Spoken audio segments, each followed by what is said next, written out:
Libo pang tsuper at operator sa Cordillera Region ang nakinabang sa service contracting program ng pamahalaan. Yan ang ulat ni Ordi Villana ng PTV Cordillera.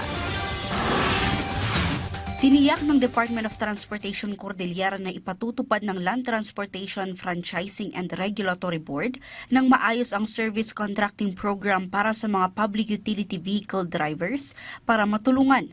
Kabilang dito ang ilang kwalipikadong asosasyon ng mga tsuper ang nabigyan ng programa. Kaya kahit na mag-fluctuate ang gas, nakatied up pa rin doon sa DJ distance to travel. Okay. And then yung backload.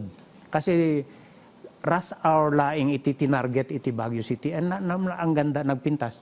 So iti rush hour iti lalo ti rabi 5 to 8 PM DJ sublyanan dapat iti transport group. Kasi no dumano traffic handang agsubling. Mahigit 58 ruta palabas at papasok sa lungsod ng Baguio, Mountain Province, Kalinga at iba't ibang barangay sa lungsod ang pilot areas.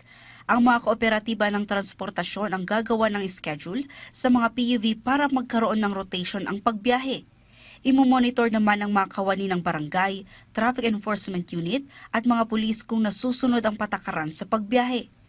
Kinakailangang isumite ng mga driver ang departure time at arrival time maging kung ilan ang pasaherong sinakay ng mga ito. Mabibigyan yung senior at saka estudyante at saka PWD.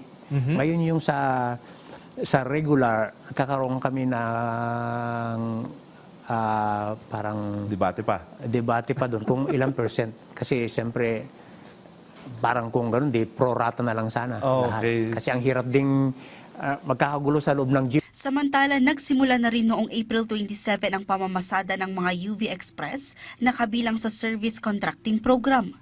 Wala rin problema kung kulang ang pasahero dahil kasali ito sa babayaran ng service contractor provider. As of April 22, 2026, mahigit 8,000 operators at drivers ang target beneficiaries mula sa mga kawani ng bus, PUJ, UV Express, taxi at school transport service.